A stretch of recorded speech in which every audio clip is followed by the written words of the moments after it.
Merci Philippe et merci à vous d'être venu. Je suis vraiment très content de revenir en Corse d'abord et puis notamment à Cargèse. J'ai même un petit peu de sang corse, j'ai une grand-mère corse, donc je ne suis pas tout à fait chez moi, mais je suis bien ici. Donc, comme a dit Philippe, l'étude des mouvements collectifs et même des comportements collectifs en général, même si la conférence de cette semaine est centrée sur les mouvements collectifs, eh ben, ce domaine scientifique implique des biologistes du comportement, des physiciens, des informaticiens, des roboticiens, comme vous allez voir. Et donc, c'est un domaine très interdisciplinaire. C'est quelque chose qui est vraiment assez fascinant dans ce domaine. Et c'est bien sûr un domaine très intéressant parce qu'on commence de mieux en mieux, bien sûr, à comprendre les forces physiques, les interactions entre objets inertes, bien sûr la gravité, mais bien sûr aussi à l'échelle microscopique. Et ça, c'est une question quand même assez naturelle d'essayer de comprendre les interactions sociales. Qu'est-ce qui fait que dans une foule, vous vous déplacez et tenez compte du mouvement des autres. Alors bien sûr pour un humain, mais aussi pour des animaux. Alors aujourd'hui, je vais vous parler essentiellement de poissons. Je vous ferai un petit clin d'œil sur les humains un peu plus tard. Alors les poissons, on n'a pas besoin de les payer, c'est pas cher. Et puis s'il y a un accident, c'est moins grave que chez les humains. Et c'est ce qui nous motive, et notamment avec mon ami Guy Terolaz, pour beaucoup travailler sur les poissons. Donc ce que je vais vous montrer, c'est vraiment issu de 10 ans de collaboration avec l'équipe de Guy à Toulouse. Donc Guy est éthologue. Et puis ce que je vais vous montrer a beaucoup bénéficié de la thèse de Vaios Papaspiros à Lausanne, notamment sur la partie robotique. Alors, de quoi je vais vous parler aujourd'hui? Je vais vous faire une petite intro très rapidement. Et surtout, je vais vous montrer très intuitivement comment on fait pour mesurer les interactions sociales entre animaux. Là, je vais vous l'illustrer sur les poissons. On fait la même chose, par exemple, sur les humains. Et donc, l'idée, c'est de créer, comme on a créé des modèles mathématiques pour le mouvement des planètes ou quand on lance une fusée, eh bien, on va créer des modèles pour générer des trajectoires, mais vraiment réalistes, de groupes animaux, et notamment en essayant de mesurer les interactions entre ces animaux. Alors, je ne vais pas utiliser le mot force. On parle de force physique. Je vais plutôt parler d'interaction sociale. Et intuitivement, je vais vous donner une différence majeure entre force physique et interaction sociale. Voilà, je m'approche de madame. Puis je ne vais pas quand même lui rentrer dedans, donc je dévie ma trajectoire, je rentre dans l'escalier quand même. Et madame, donc vous voyez que madame, c'est un peu comme si elle m'avait repoussé. Donc, c'est pas vrai, hein, mais c'est comme si. Et vous voyez que madame, elle, n'a rien senti. Donc il y a l'action, mais il n'y a pas la réaction. Alors que vous voyez que quand je tiens ce pointeur, eh bien, pour le maintenir ici, je dois exercer une force avec ma main qui est l'opposé de la gravité qu'exerce le pointeur sur moi. Donc ces forces sociales, ces interactions sociales, donc, brisent cette action et réaction qu'avait introduit Newton, et ça a vraiment des implications assez profondes. Alors, je vais vous montrer. Alors, j'ai décidé de suivre relativement le plan fait de la présentation scientifique que je vais faire à Cargèse. Et c'est un challenge. Je vais vous parler en fait de recherche actuelle, mais j'espère, ça va être surtout avec des films. Hein, je ne vais pas vous montrer des équations, des choses comme ça. Je vous rassure, les scientifiques ils ne comprennent pas non plus. Mais finalement, je vais vous montrer vraiment de la science d'aujourd'hui et de maintenant, voilà. Donc, je vais vous montrer très rapidement un peu comment on mesure ces interactions sociales, et puis le résultat de modèles mathématiques qui sont générés avec ces interactions. Ce sera des films, hein, ça paraît compliqué là, comme c'est écrit, mais voilà. Je dirais un tout petit mot sur l'intelligence artificielle et je vais vous montrer qu'en fait, on fait une sorte du chat GPT pour les poissons. Mais surtout, ce qui va être intéressant et rigolo, c'est que maintenant qu'on a des façons de simuler de façon réaliste le comportement de poissons et leurs interactions, eh bien, on va implémenter ces interactions dans des robots. Et vous allez voir même un robot qui interagit avec des poissons. Et on va même faire de la réalité virtuelle pour les poissons. On va leur mettre, alors on va pas leur mettre un casque, mais vous allez voir, ça revient un peu au même. Et puis, une fois qu'on a compris un petit peu ce qui se passe chez les poissons, on va s'inspirer, et ça c'est quelque chose aussi qui est assez actif actuellement, on va s'inspirer de ce qu'on trouve, des solutions finalement qu'on va trouver dans la nature et qui régissent le comportement collectif animal. On va s'inspirer de certaines choses qu'on a trouvées, de règles, de solutions, pour les implémenter, par exemple, dans des drones. Alors, un petit mot rapidement sur les bancs de poissons. Il y a à peu près la moitié des espèces de poissons qui vivent en banc, donc ce n'est pas du tout une nécessité. Hein. On peut survivre si on est poisson et sans vivre en banc. Et par contre, vivre en banc, comme vous voyez, ça peut vouloir dire des choses assez différentes. Ça peut être désordonné, d'être bien aligné, même de faire un vortex, même des choses un peu plus exotiques. Et les petites vidéos que vous voyez, j'anticipe déjà un peu, mais c'est un modèle mathématique où en changeant, je reviendrai un peu là-dessus, juste un petit paramètre, un ou deux paramètres, on arrive à reproduire ces différentes phases. Mais surtout, on va voir que les modèles qu'on considère dans notre collaboration sont vraiment mesurés à partir de la réalité, d'expérience. Alors en fait, finalement, on fait un peu comme les physiciens du début du XVIIe siècle qui mesuraient la trajectoire des planètes, les Kepler, etc., Tycho Brahe, et puis Galilée qui mesurait la chute d'objets. Et l'idée, c'était, avec ça, essayer d'en déduire des lois sur le mouvement de la matière. Et effectivement, ça a été vraiment la révolution du XVIIe siècle, notamment. Et donc, pour tous les gens qui assistent à cette conférence, la première chose, quelle que soit la bestiole sur laquelle ils travaillent, c'est d'acquérir des données, c'est-à-dire d'enregistrer des trajectoires. Là, je vous montre deux types de poissons assez différents. Les poissons assez grands, une dizaine de centimètres, qui ont une trajectoire assez douce. Et là, des poissons beaucoup plus petits, plutôt 3 cm, et qui, vous voyez, nagent par à-coups et ont tendance un peu à nager près du bord. Et c'est d'ailleurs une conséquence du fait qu'ils nagent par à-coups, parce que vous voyez, en fait, ils donnent une sorte de coup de queue et puis ils se laissent glisser. Et en fait, ils n'arrivent pas à échapper à la concavité du bol circulaire. Alors, maintenant, donc on enregistre plein d'heures de trajectoire et on va, par exemple, avec un seul poisson, je vais vous l'illustrer avec un seul poisson. Hop là. On va essayer de mesurer avec un ou deux poissons les interactions. Alors, il y a les interactions entre individus. Alors, a priori, on va s'attendre à de l'attraction à longue portée parce qu'ils restent en groupe, donc à un moment, ils doivent s'attirer. Puis quand même de la répulsion pour pas qu'ils se rentrent dedans, comme avec madame. Et puis, éventuellement, on a vu qu'il y a quand même des situations où les poissons sont vraiment tous alignés en groupe.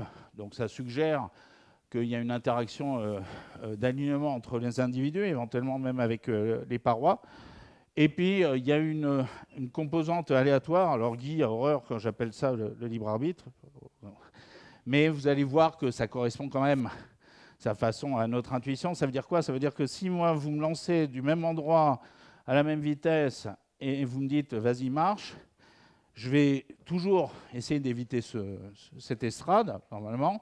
mais si je le refais, je ne vais pas le faire exactement de la même façon. Voilà. Donc il y a un mouvement complètement systématique qui fait quand même que je ne me vautre pas dans l'estrade. Donc ça, c'est cette interaction qu'on va mesurer. Et puis après, il y a quelque chose d'un peu plus... une composante aléatoire et qu'on va mesurer aussi. Je ne vais pas rentrer trop dans les détails. Alors moi, je vais vous montrer juste l'interaction d'un poisson avec le mur, donc un poisson tout seul dans un cercle. Et je vais vous montrer qu'on peut effectivement mesurer. Ça, c'est sa déviation, son changement d'angle en fonction de sa distance au mur. D'accord ? Ça, c'est vraiment... chaque point est une mesure. Chaque couleur, il y a 3 couleurs, c'est 3 récipients de taille différentes. Et on mesure vraiment donc, la force de la déviation du poisson sur le poisson due au mur en fonction de sa distance et en fonction de cet angle. On fait la même chose pour l'interaction entre poissons. Je ne vais pas vous montrer les courbes, ce n'est pas forcément intéressant dans le cadre de cette conférence, mais ce que je voudrais vous dire, vous essayez de vous convaincre, c'est qu'on peut mesurer ces interactions. On peut vraiment les mesurer. C'est-à-dire comme une force physique, même si je vous ai quand même bien indiqué au début que ces interactions sociales sont de nature différente des forces physiques. Alors, une fois qu'on a mesuré toutes ces interactions, on écrit une fonction mathématique qui reproduit les points, ça c'est des détails, et on a un modèle mathématique. Et maintenant, à nous de tester les capacités du modèle mathématique. Alors, on ne fait pas de la science avec des vidéos, mais nous, on va regarder essentiellement des vidéos. Et donc là, vous avez 2 vidéos. Une vidéo avec des vrais poissons, une vidéo avec un modèle purement mathématique. Et je vais vous demander de voter. Alors, petite remarque, on va regarder un petit peu ce qui se passe. Vous notez, c'est les poissons qui nagent par à coup, et vous notez qu'ils nagent quand même assez près du mur. S'il est tout seul, il nage très très près du mur. La vidéo vient de boucler. Vous allez voir quand même que de temps en temps, dans les 2 vidéos, voilà, là ça a croisé quand même. Et là, je crois que ça va croiser, voilà, ici, et il change même de direction. Mais vous voyez quand même que on va voir par rapport à une autre espèce de poisson tout à l'heure, alors que pourtant le modèle lui-même a en gros la même structure. On va voir des comportements très différents. Alors, qui pense que les vrais poissons sont à gauche ? Vous votez. Qui pense que les vrais poissons sont à droite ? Ah ben, il faut tous voter là. Là j'ai vu des gens... les comportements collectifs là. Alors, on commence. Qui pense que les vrais poissons sont à gauche ? Qui pense que les vrais poissons sont à droite ?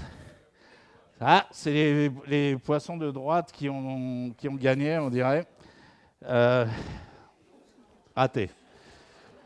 Alors, je vous rassure, je n'ai pas un switch où je peux décider. Voilà. Alors, encore une fois...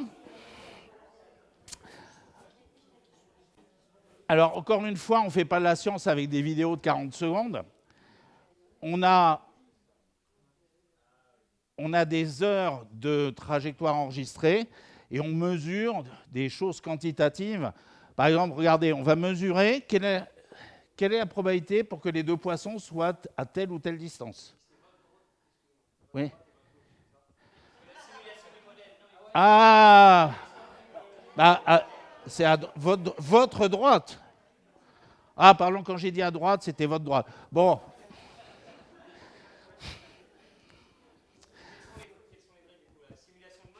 Ah ben, simulation, c'est les faux, et à gauche, c'est l'expérience, c'est les vrais. Voilà. Comment ? Alors, oui, donc ça, c'est intéressant. Si vous notez dans les 2 vidéos, il n'y a pas de changement, s'il vous plaît. Dans les 2 vidéos, il n'y a pas de changement de leader. Alors que dans la simulation numérique, les 2 poissons sont exactement identiques. Et ça, on a vraiment montré qu'effectivement, à cause de la nage par à coup, c'est assez dur de se doubler. D'accord. Si vous regardez, là non plus, et pourtant, ces 2 poissons sont complètement nécessaires. Et en fait, la distribution des croisements des poissons, des faux poissons et des vrais poissons est la même. Alors, encore une fois, on mesure, par exemple, la distribution. Quelle est la probabilité pour que les poissons soient à telle ou telle distance du mur ? On mesure des vraies choses pour montrer que les deux se comportent de la même façon. Là, je vais vous faire avec des vidéos, et on va regarder cette fois-ci une espèce de poisson qui se comportait plutôt, qui avait une nage plus continue, et donc vous voyez qu'il remplit beaucoup plus le récipient, et le récipient est beaucoup plus grand. C'est des poissons beaucoup plus grands. Donc vous avez des vidéos avec 1, 2 et 5 poissons, et vous avez des vidéos entourées de rouge et des vidéos entourées de vert. Alors on va faire plus simple. Je vous laisse regarder un peu. Les films bouclent de temps en temps, donc les poissons ont l'air de sauter, je vous rassure, les poissons ne sautent pas. Et à vous de me dire, on va faire une sorte de test de Turing. Hein, c'est le test qui essaye alors, malheureusement, un test qui aujourd'hui, on a bien compris que ça ne va pas être le bon test pour vérifier si une intelligence artificielle est intelligente. Mais en tout cas, j'appelle ce petit test sous ce nom-là en référence donc, aux premiers travaux de Turing. Voilà, donc à votre avis, quels sont les vrais poissons? Est-ce que ce sont les poissons encadrés de rouge ou les poissons encadrés de vert? Les poissons encadrés de rouge. Les poissons encadrés de vert. Oula, ils ont gagné. Alors là, très très largement. Et ils sont plus vrais que nature. Donc...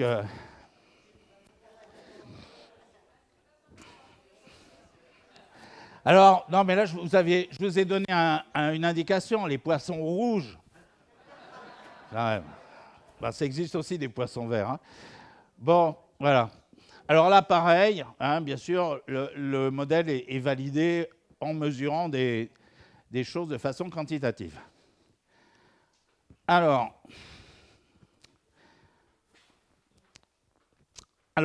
maintenant, donc, tout à l'heure, ce que je vous ai dit, c'est que ce type de modèle contiennent une interaction d'attraction qu'on mesure entre poissons et une attraction d'alignement. Et puis il y a la répulsion avec le mur, mais je vais oublier ça dans un instant. Et maintenant qu'on a un modèle mathématique, eh ben on peut s'amuser à changer l'intensité de l'attraction ou de l'alignement. Alors en pratique, comment font les poissons, eux, pour la changer? Ça va être ou bien par la vitesse, parce qu'on peut montrer que quand des poissons vont plus vite, ce qu'on observe, c'est que généralement leur interaction d'alignement est plus élevée. Et puis il y a autre chose qui va perturber leur interaction d'attraction et d'alignement, ça va être la lumière, par exemple. Et il y a plusieurs groupes, et nous aussi avec Guy, on étudie justement le comportement collectif de poissons en fonction du niveau lumineux. Et ça change vraiment les interactions. Et donc, maintenant, c'est ce que je vous avais montré dans l'un des premiers transparents. Maintenant, vous prenez le modèle, là je l'ai fait sur le modèle de poisson continu, mais c'est la même chose sur le modèle de poisson par à-coup. C'est quand vous changez l'intensité de l'alignement et de l'attraction, si vous avez très peu d'alignement, vous vous doutez que vous faites un banc désordonné. Si vous augmentez fortement l'alignement, vous faites un banc aligné. Et puis quand vous augmentez l'alignement et l'attraction, vous créez la phase vortex. Et là, vous voyez, il n'y a pas de leader, ça se fait tout seul. C'est vraiment, ça émerge. Et donc ça, c'est un mot qui est assez populaire actuellement dans ce qu'on appelle la science des systèmes complexes. C'est le mot émergence, le fait d'émerger. Ça veut dire que des interactions individuelles entre poissons va émerger des états collectifs absolument non triviaux. Et vous auriez regardé votre poisson sous tous les angles, au microscope, le code génétique, etc. Vous n'auriez pas pu deviner que vos vrais poissons font ça, ça ou ça. Voilà. C'est vraiment, ces phénomènes vont émerger vraiment de l'interaction entre les différents individus. Juste pour vous montrer comment justement le changement d'une phase à l'autre peut survenir très très simplement. Je vais vous montrer dans la vidéo qui suit un banc qui est initialement dans la phase désordonnée. Et ce qu'on va faire, c'est qu'on va juste allumer... ah non, pardon, excusez-moi, ça c'est celui d'après. Alors, en regardant le modèle, avec une attraction vraiment très forte, on s'est aperçu aussi qu'il y avait une phase très très allongée. Au début, on pensait que c'était vraiment une aberration du modèle. Et en fait, ce genre de phase très très allongée, très très pas du tout isotropes, existent aussi, donc ça c'était rigolo. Et ce que je voulais donc vous montrer, c'est, voilà, vous avez un banc artificiel là, et tout à coup, imaginez un prédateur, et la seule chose qu'on a fait là, c'est d'augmenter l'interaction d'alignement. Le prédateur, on va dire, s'en va, et on va rebaisser l'interaction d'alignement. Vous voyez, il n'y a pas besoin de chef, il n'y a pas besoin de beaucoup d'intelligence, ça émerge, entre guillemets, tout seul des interactions.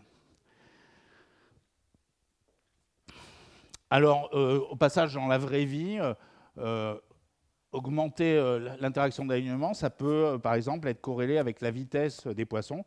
Donc, les poissons, on voit quelques poissons réalisent la présence d'un prédateur, par exemple, accélèrent et ce qui augmente leur interaction d'alignement. Et le banc va pouvoir fuir ou éviter le prédateur. Alors, je ne vais pas parler d'intelligence artificielle. On pourra en discuter si vous avez des questions à la fin. Parce que je réalise que je suis toujours trop long, bavard. Donc je préfère le sauter et puis on peut en parler à la fin. Laissez-moi juste résumer en une phrase ce qu'on fait avec nos collègues et notamment avec nos collègues suisses, toujours avec Guy Terolaz. On utilise les méthodes d'intelligence artificielle pour imiter à nouveau, pour générer des trajectoires réalistes de poissons. Alors, comment, je ne vais pas rentrer dans les détails, mais vous avez tous entendu parler de ChatGPT, qui est un modèle, ce qu'on appelle génératif de langage. Et en fait, comment il a entraîné ce modèle, ChatGPT et puis d'autres modèles équivalents? Eh ben, on lui fait lire plein de textes, Wikipédia, des romans, des articles de journaux. Et le modèle, alors c'est un modèle avec plein de paramètres, et les paramètres s'ajustent pour prédire, pour donner une bonne prédiction, si je lui donne un morceau de phrase, du mot qui suit. Ce qui veut dire, donc il a lu un article du Monde où il y avait le président de la République, monsieur, et le premier mot, le mot suivant c'était Macron. Donc il a un exemple, et donc la prochaine fois qu'il verra le président de la République pour la France, etc., il y aura une grande probabilité que le mot qui va suivre va être Macron, mais ça peut être le gentil, ou etc. Voilà. Et selon donc tout le corpus qui a servi à l'entraîner, quand vous allez maintenant lui donner une phrase qu'il n'a jamais vue, il va essayer de faire suivre le mot suivant, le plus probable, en fonction du corpus qu'il a appris. Qu'il n'a pas appris, qu'il a vu. Donc comprenez bien que ChatGPT ne recopie pas des choses qu'il a déjà vues. Il utilise les choses qu'il a déjà vues pour essayer de deviner le mot suivant. D'accord ? Et alors nous, on fait la même chose, mais avec des trajectoires de poissons, c'est-à-dire on montre au modèle d'intelligence artificielle plein de vraies trajectoires, et notamment une photo et la photo d'après, on lui demande d'essayer de prédire la photo d'après. Et maintenant, on lui montre, donc ça, c'est la phase d'entraînement, et à la fin, on fait des modèles où maintenant, on lui montre une photo qu'il n'a jamais vue, et l'intelligence artificielle est censée prédire où va être le poisson. Sans entrer dans les détails, je vais juste vous montrer une petite vidéo. Voilà, là par exemple, ça c'est des poissons, il n'y a pas de modèle mathématique, c'est 5 poissons qui se déplacent en s'inspirant de vraies trajectoires de poissons, sans les copier, juste un algorithme qui a appris ces trajectoires. Et pour vous dire qu'on ne fait pas de la science avec des vidéos, ça par exemple c'est la distribution de vitesse, la probabilité que pour que les poissons aient telle ou telle vitesse. Le noir, c'est l'expérience, les vrais poissons. Le rouge, c'est ces poissons. Ça, c'est la distribution de la distance au mur, etc. On mesure vraiment des choses et on est vraiment content à la fin quand on a un très bon accord avec l'expérience. Donc là, ça ne nous sert pas vraiment à comprendre, mais ça nous sert à générer des trajectoires réalistes en s'inspirant de trajectoires réalistes qu'on a déjà mesurées. Ça ne nous aide pas à comprendre, mais des fois, on a juste besoin de trajectoires réalistes. Et le contexte dans lequel on a besoin de trajectoires réalistes, ça va être par exemple la robotique. Et donc je vous présente notre Lurbot, donc en collaboration vraiment très sympa avec le département de robotique à l'École Polytechnique Fédérale de Lausanne. Je vous montre déjà quelques photos pour que vous ayez une idée. Vous voyez, il y a un petit socle. En fait, c'est un socle aimanté. Ici, je ne sais pas si vous voyez très bien. Vous le devinez. Et en fait, il va être attaché par un aimant à un robot qui, lui, ne ressemble pas trop à un poisson, comme vous voyez, qui fait à peu près 4 cm par 4 cm par 5 cm, et qui, lui, roule sous le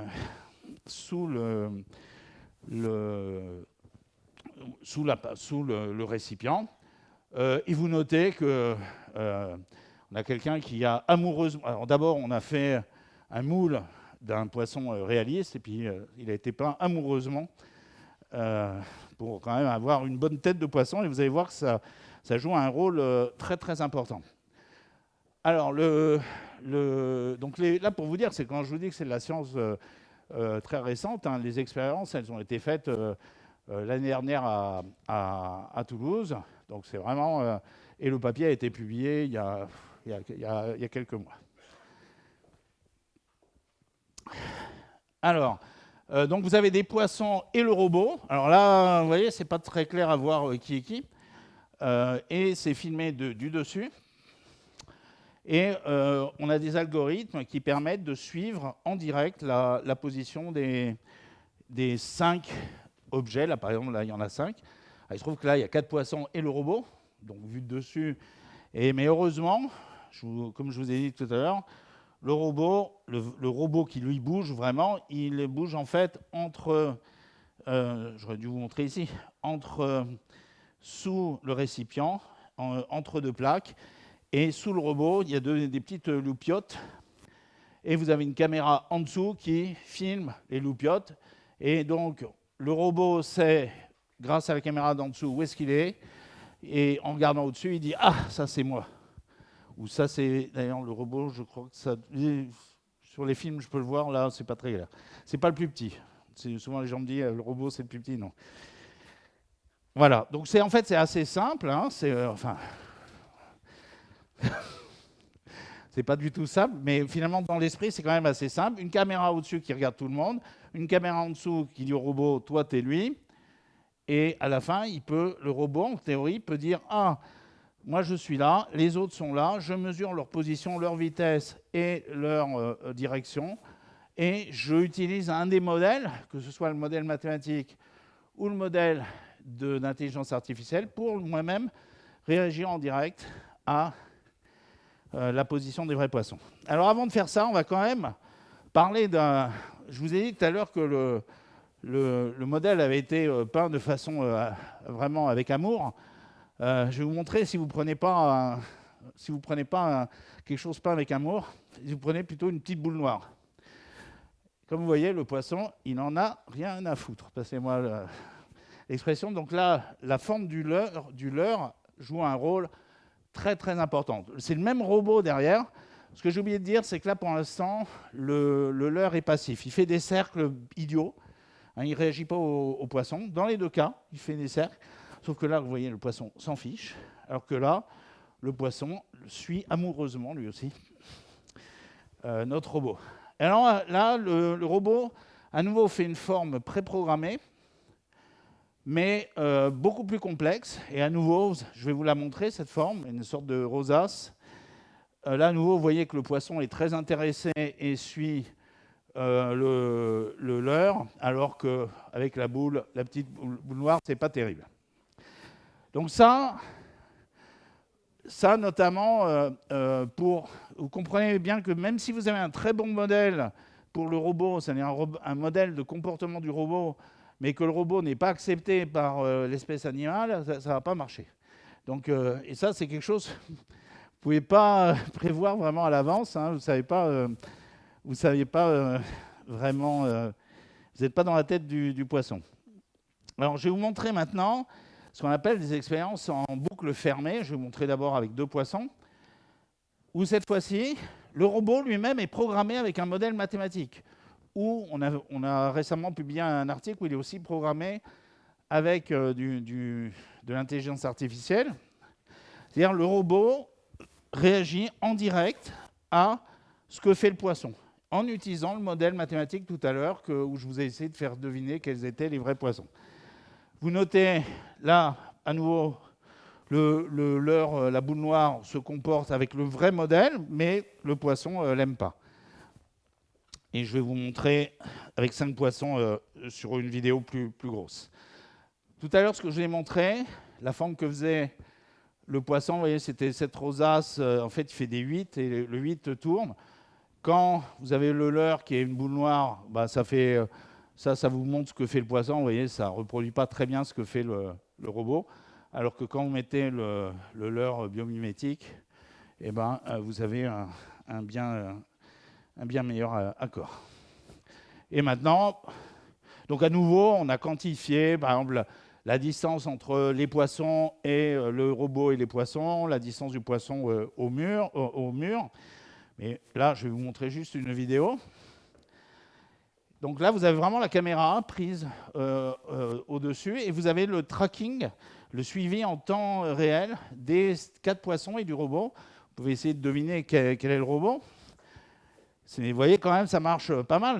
Là, le robot donc, utilise un modèle mathématique pour réagir en direct. C'est lui là. Là, il vient de passer devant, mais il n'est pas toujours devant. Des fois, il est devant, des fois, il est derrière, des fois, il est au milieu. Et ce n'est pas le plus petit, donc. Repérez-vous, ce n'est pas le plus petit. Là, vous allez repérer le robot. Et on fait des expériences vraiment très longues. Hein. C'est typiquement 1 heure et on a une douzaine d'heures d'expérience. Et là, vous voyez, le robot commence à faire des choses un peu bizarres. Vous allez voir ce qui va se passer dans une seconde. C'est après 6 minutes. Et regardez les poissons. Ils ont vraiment... Qu'est-ce qui s'est passé là, à votre avis ? Alors, ça aurait pu être ça, mais regardez, il repart. Donc, c'est pas ça. Il s'est détaché, rappelez-vous, il y a le robot qui roule en dessous et il a attaché un aimant au leurre. Mais des fois, ça se détache. Alors, pendant un petit moment, là, le robot, il est devenu un peu fou parce que sa tête n'était pas au même endroit que ses jambes, si vous voulez. Donc, que sa propulsion, voilà, mais dans quelques secondes, ça va repartir. Moi, ce que je trouve le plus rigolo dans ce passage, c'est la réaction des poissons. Je crois pas dire de bêtises, Guy, que quand il y a un poisson qui meurt, s'il y a un autre poisson, il est un petit peu perturbé, quoi. Et là, regardez, il s'arrête vraiment, il dit, mais Joe, ça va ? Et vous voyez qu'ils ne continuent pas comme avant. Hein. Je ne suis pas dans leur tête, hein, mais il se passe quelque chose. Voilà. Alors, une expérience qu'on n'a pas du tout,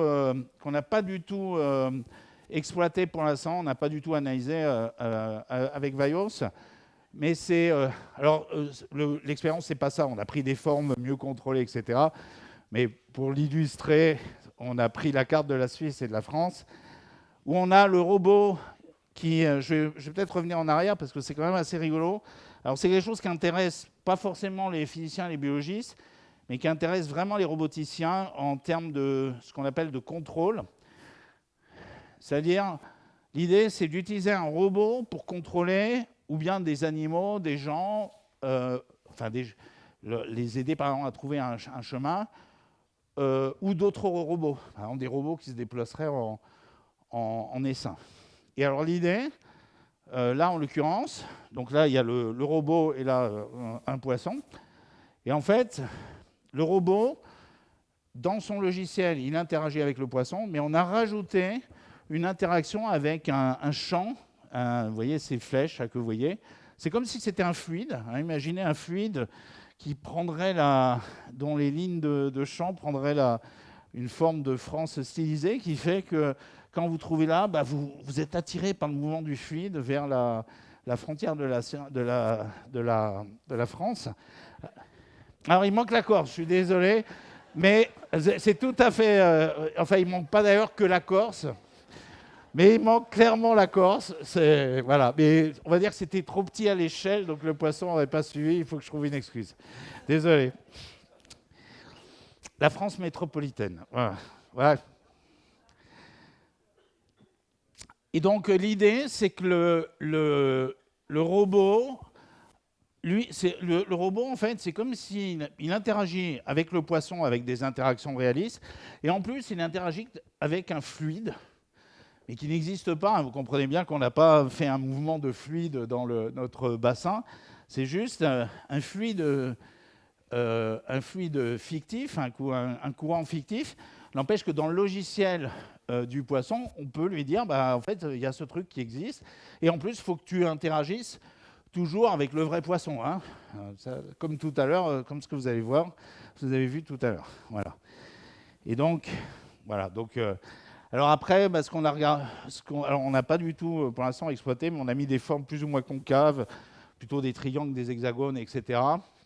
Concave et convexe, pour voir un petit peu, quantifier un peu la qualité du suivi du poisson. Bon, enfin, vous voyez, vous voyez sur ces cartes de Suisse et de France. Voilà, donc ça, je n'ai pas de résultat à vous donner là-dessus. C'est juste pour vous montrer à nouveau une bonne interaction entre le robot et les poissons. Ça, c'est un travail un peu plus ancien, où pareil, on avait intégré dans des petits robots, cette fois-ci qui roulent, hein, qui nagent pas, et puis qui interagissent entre eux, des modèles d'interaction, vraiment strictement les modèles d'interaction qu'on avait trouvés sur le petit poisson. Et vous voyez d'ailleurs les kicks, hein, les à-coups que font les robots comme les poissons. Là, on avait mis exactement le même modèle. Et en fait, cette plateforme, bon, c'est rigolo, mais surtout, cette plateforme nous a aidé à étudier un problème dont je n'ai pas du tout parlé. Tout à l'heure, je vous ai dit qu'on mesurait les interactions d'attraction, par exemple, et d'alignement entre les poissons, entre des paires de poissons. En fait, si je veux être plus rigoureux, ce qu'on fait expérimentalement, on mesure l'interaction d'attraction et d'alignement entre une paire de poissons, deux poissons. Mais maintenant, si je mets 5 poissons ou 10 poissons, comment on fait? Alors en physique, on sait comment on fait. La force d'interaction d'une particule avec 9 autres particules, c'est la somme des 9 forces. D'accord? Mais est-ce que c'est vrai dans le règne animal? Tout porte à croire que non. Hein, il y a des études sur des poissons, des insectes, différentes espèces animales qui montrent que généralement, il y a ce qu'on appelle un phénomène de filtration de l'information qui fait que, en fait, un poisson qui se déplace, mais vous allez voir pour un humain, ça va être la même chose, et va tenir compte seulement d'une information partielle, d'une information filtrée. Vous voyez bien que quand vous marchez dans une rue piétonne, vous n'êtes pas en train de calculer la position des 100 personnes et de dire ça, plus ça, plus ça. Enfin, même votre cerveau ne le fait pas. Vous faites juste, et même de façon inconsciente, vous faites essentiellement attention aux 2-3 personnes à un instant donné qui sont susceptibles de modifier fortement votre direction, peut-être parce qu'ils se rendent vers vous ou qu'ils marchent un peu trop près. Voilà. Et donc, en fait, cette plateforme a été un outil pour étudier ce problème. Alors, je vais terminer avec la réalité virtuelle. Donc, ce que je n'ai pas mentionné, je l'ai écrit, mais je ne l'ai pas mentionné, c'est que la plateforme robotique que je vous ai montrée, c'est un superbe outil, puisque le robot est contrôlable. Hein, c'est un superbe outil pour perturber un banc de poissons par un objet qu'on contrôle parfaitement, hein, et qui visiblement interagit quand même plutôt bien avec nos poissons. Donc c'est un outil vraiment pour étudier les bancs de poissons, et notamment de perturber un banc par un individu. Ici, on va faire l'inverse. On va avoir seulement, comme vous allez voir, un seul vrai poisson, mais par contre, on va pouvoir le faire nager avec un poisson virtuel et éventuellement avec un banc virtuel au total. Alors, avant de vous parler de l'expérience, je voudrais vous parler de l'anamorphose. Je vous conseille vraiment de noter ce mot et d'aller taper sur Google le mot anamorphose et de taper sur image. Vous allez voir des trucs assez effarants. Là, je vous donne 2 exemples. Le premier, c'est un tableau à la National Gallery d'Holbein, les ambassadeurs. C'est quoi? C'est 16e siècle. Et vous voyez une sorte de tache là, blanche en bas, là, qui ressemble à rien. Et en fait, si vous regardez le tableau en vue rasante, eh ben, vous voyez ce crâne. Et donc, aujourd'hui, en plus, avec la conception 3D, etc., on fait de l'anamorphose vraiment superbe, très, très spectaculaire. Mais donc ça a été peint pour qu'une personne qui regarderait le tableau en vue rasante, bien sûr, tout le reste ne ressemble plus à rien en vue rasante. Par contre, cette tache fait un crâne qui, cette fois-ci, a la bonne perception. Alors, vous pouvez faire la même chose avec un film. Je ne sais pas si vous voyez très bien là ce qui se passe. C'est une tablette sur laquelle, donc c'est une tablette à 2 dimensions, et la tablette suit la position de vos yeux. Et en fait, vous montre une structure vous montre la structure, les espèces de cibles sur des bâtons, comme si c'était des objets 3D. C'est-à-dire, si vous étiez là, vous devriez voir la tige, mais si vous êtes comme ça, vous ne la voyez plus. D'accord? Est-ce que vous la voyez assez? Sinon, je vais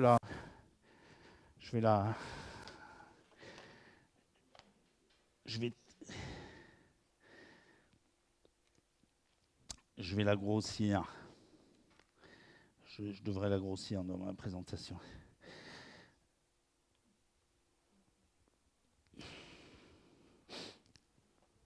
Voilà, là vous devriez voir. Donc, à nouveau, bien sûr, c'est du 2D, c'est une tablette normale, sauf qu'avec sa caméra, elle suit les yeux de la personne qui la manipule et lui montre ce qu'elle devrait voir si la structure était tridimensionnelle. Et bien, l'idée, c'est qu'on va faire la même chose avec des poissons. Pardon, la même chose avec un poisson, parce que vous avez compris à nouveau que l'image qui est projetée, que ce soit le crâne ici ou ça, n'a de sens que dans une seule position. Hein, vous voyez bien que dans le crâne que je vous ai montré tout à l'heure, le crâne n'a un sens, ne ressemble à un crâne que si je regarde d'ici. D'accord? Et là, ce qui est vu ici n'a de sens que pour la personne dont les yeux ont été suivis. Hein, parce que, par contre, s'il y a quelqu'un ici, qui est ici, il n'a pas du tout une impression de 3D, quoi. Voilà. Et on va faire la même chose donc, pour un poisson. Par contre, on va pouvoir lui montrer plusieurs objets en 3D, et notamment plusieurs poissons. Donc le setup, il est ici. Enfin, vous avez d'autres trucs. C'est un rétroprojecteur. Pour simplifier, un rétroprojecteur qui vient imprimer une image dynamique sur les bords d'un bol dans lequel se trouve le vrai poisson. Et vous avez une caméra 3D qui est une source de problèmes énorme. Mais bon, visiblement, on a finalement réussi à éduquer, enfin à dresser, voilà. Et donc, cette caméra 3D, elle va servir à repérer la position du poisson en temps réel. Et à nouveau, comme avec le robot, cette fois-ci, on va dire au poisson virtuel où est le vrai poisson. Et on va afficher sur les bords du bol le poisson virtuel comme il devrait être vu s'il était à telle distance et à tel angle du poisson. Alors juste pour vous montrer que ça ressemble à rien, vous avez un exemple là. Par exemple, là sûrement on veut donner l'impression au poisson qui est là que le poisson est très proche puisqu'il est gros. Mais vous voyez que vu de chez vous, vu de vous, ça ressemble à rien. D'accord? Alors l'idée c'est est-ce que ça marche? Alors, il y a un groupe en Allemagne qui fait quelque chose d'assez similaire et qui vient de nous faire, il y a quelques minutes, la présentation. Alors, ça marche et je vais aussi vous montrer que ça marche. Quelque chose d'amusant, là, vous avez un fond bleu. Ça, c'est quand le photographe est venu prendre des photos de l'expérience. parce que ce fond bleu, en fait, et alors là, ça fait à nouveau une relation avec un exposé qu'on a eu aujourd'hui dans la conférence, où ce qui a été étudié, c'est le flux optique. Ça veut dire quoi? C'est comment vous avez une perception de la distance des objets et de votre mouvement en regardant juste le paysage défiler. Et notamment pour les insectes et notamment pour les abeilles. Et là, j'imagine que c'est relié à une question d'un flux optique absolument dégueulasse dans ce récipient tout bleu, etc. Où si vous mettez deux poissons, bon, si vous mettez juste le poisson virtuel, ça suit à peu près, mais si vous mettez deux poissons, ils ne bougent pas, ils sont tétanisés, etc. Et donc il faut mettre un fond structuré, ou bien on met un fond qui est une image de fond sablonneux, ou bien un fond structuré. Donc ce n'est pas une question de réalisme, c'est qu'il faut qu'il y ait de la structure dans le fond. Voilà, c'est le genre de problème que vous avez quand vous faites, des problèmes de la vraie vie de la science. Voilà. Donc, juste pour vous dire, donc ça, on est vraiment en train de bosser dessus. C'est compliqué. Je vais vous parler très rapidement de ce qui nous intéresse de faire. Je vais vous montrer même des premiers résultats d'expérience. Mais l'idée de ce dispositif, si vous regardez, c'est assez complémentaire du robot, puisque cette fois-ci, on va pouvoir étudier le comportement d'un poisson au milieu d'un banc virtuel et de pouvoir voir maintenant, cette fois-ci, effectivement, on a un banc contrôlé, comment est mesurée la réaction d'un poisson réel à un comportement collectif d'un banc contrôlé. Parce que le banc, lui, au passage, donc, on utilise des moteurs de jeux vidéo pour réaliser ce genre de choses. Alors, je vais vous montrer une vidéo. Donc, le poisson rouge, voilà, cette fois-ci, c'est le faux. Le trait rouge que vous voyez, c'est là où devrait être le poisson virtuel si on avait bien réussi à tromper le vrai poisson en lui faisant croire que le poisson est là. Je ne sais pas si j'étais clair. Moyen. Je vous rappelle que le poisson virtuel, il est projeté sur les bords du récipient. Ça ne bouge pas. Donc ce que je vous montre, ce n'est pas où est le poisson virtuel, c'est là où on veut faire croire au vrai poisson qu'il est. Grâce à ce jeu de perspective, d'accord ? Voilà. Donc la question, c'est est-ce que ça marche ? Comme vous voyez, ça marche. Hein. Le bleu, c'est le vrai poisson. Et vous voyez, il revient vers l'intérieur, alors que le truc n'est pas à l'intérieur. Hein ? C'est en fait... Quand le poisson virtuel est par exemple à gauche, ça veut dire qu'il est imprimé sur ce mur. Et quand juste là, tout à coup, le poisson virtuel passe à droite, ça veut dire que tout à coup, il est imprimé sur ce mur. Et la taille du poisson tel qu'il est imprimé varie avec la distance qu'on veut simuler. Hein. Voilà. Et comme vous voyez, donc les premières expériences qui ont été faites, qui viennent d'être terminées, donc on a une stagiaire de master avec Guy, là, elle est en train d'écrire son rapport. Ça a été de faire varier la profondeur. Donc ça, c'est une vidéo un peu ancienne. Hein. On a des données plus récentes maintenant que je vais remettre à jour. Mais on a fait varier... Alors pour l'instant, vous notez que c'est comme avec le robot. Là, pour l'instant, on est passif. Le poisson virtuel, comme vous voyez, pour l'instant, fait des cercles bêtement. Il ne réagit pas au poisson réel. Ça va être la deuxième étape. Quand on va équiper le poisson virtuel, c'est assez simple, d'un modèle mathématique qui va réagir en direct au vrai poisson. Ça, c'est quelque chose que le groupe allemand actuellement ne fait pas. Donc ça, nous, on est en mesure de le faire. Et donc pour l'instant, on fait ce qu'on appelle des expériences en boucle ouverte. Mais rappelez-vous, c'est ce que je vous ai montré au début, aussi avec le robot, où le robot faisait des cercles, et on regardait juste la qualité du suivi du vrai poisson en fonction du leurre. Si on avait pris le leurre, la boule noire, ou un leurre plus réaliste. Donc là, quand même, c'est C'est déjà assez rassurant, ça paraît assez fou, et c'est vrai que vous, quand vous regardez la vidéo d'où se trouve le poisson virtuel, ça ressemble à rien, mais pour vue du poisson, et c'est ça le but, c'est ça l'unique but, ça ressemble à quelque chose, ça ressemble à un poisson qui nage devant lui. Alors les expériences qui ont été faites pendant le stage, donc là vraiment dans les mois, voire semaines, elle est en train actuellement de rédiger son mémoire de stage, eh bien, ça a été de faire varier la profondeur du cercle, le rayon du cercle, donc c'est-à-dire la distance au mur, et aussi la vitesse du poisson virtuel. Donc il y a si je me rappelle bien, 10 expériences différentes, avec donc 10 paramètres, et avec à nouveau pour chaque expérience, je crois 6 heures d'expérience, ça fait du boulot, avec toujours des choses qui ne marchent pas. On s'est aperçu qu'il y avait un gros bug, beaucoup d'expériences ont dû être refaites, etc.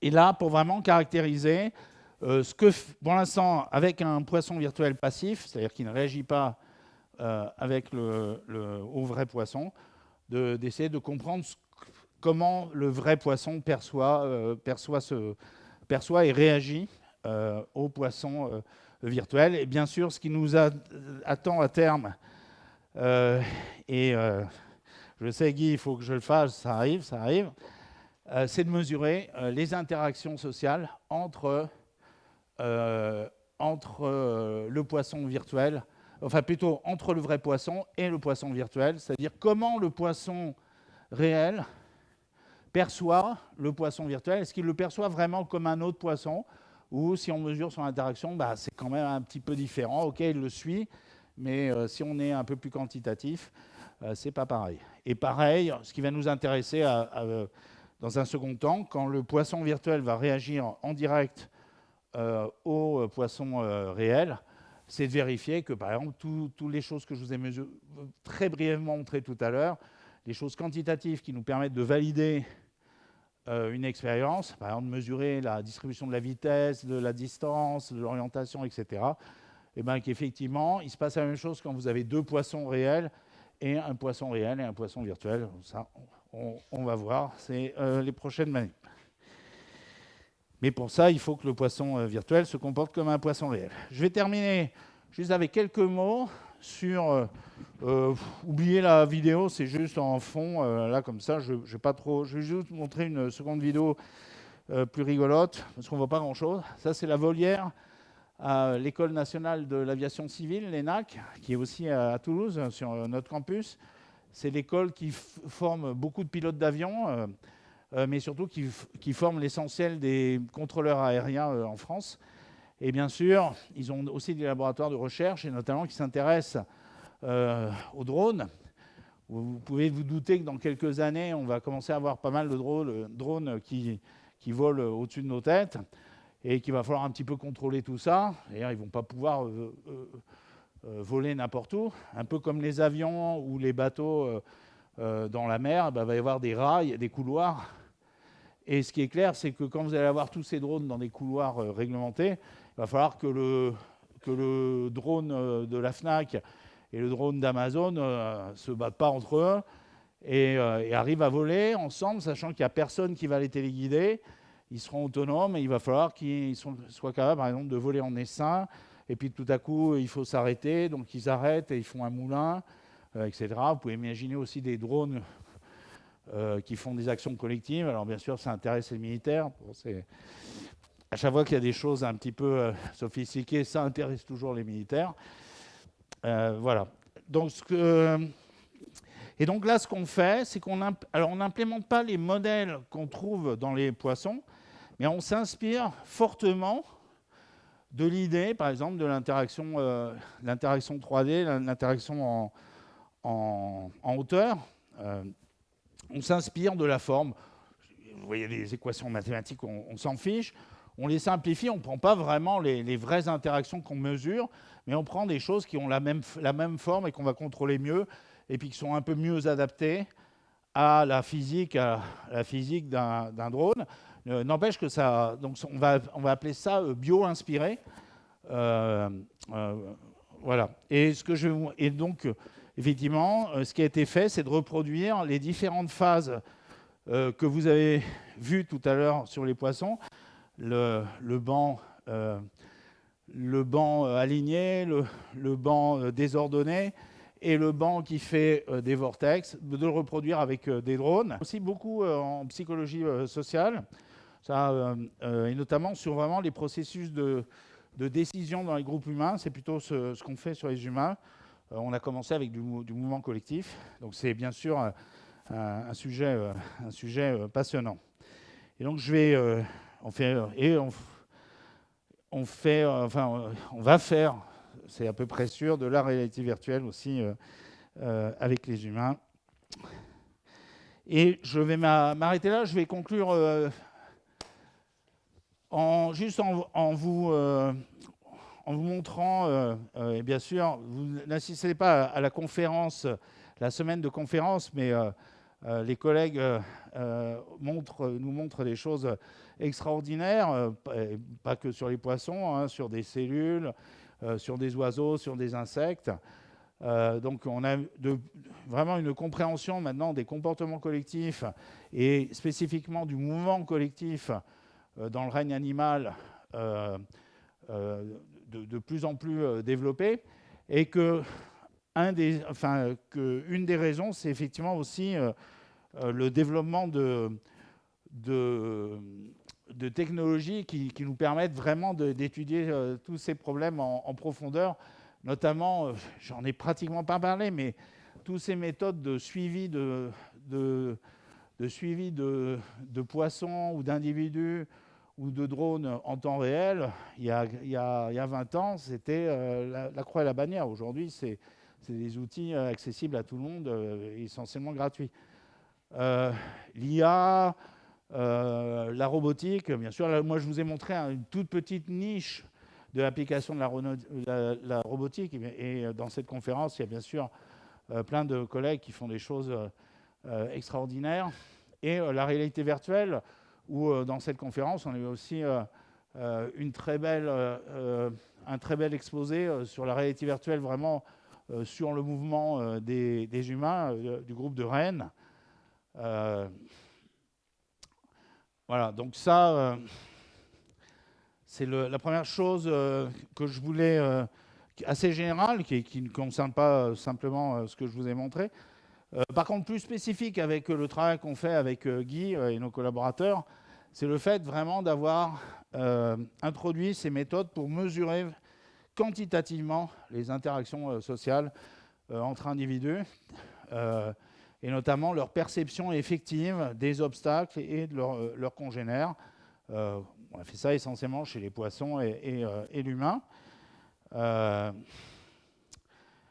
Et puis,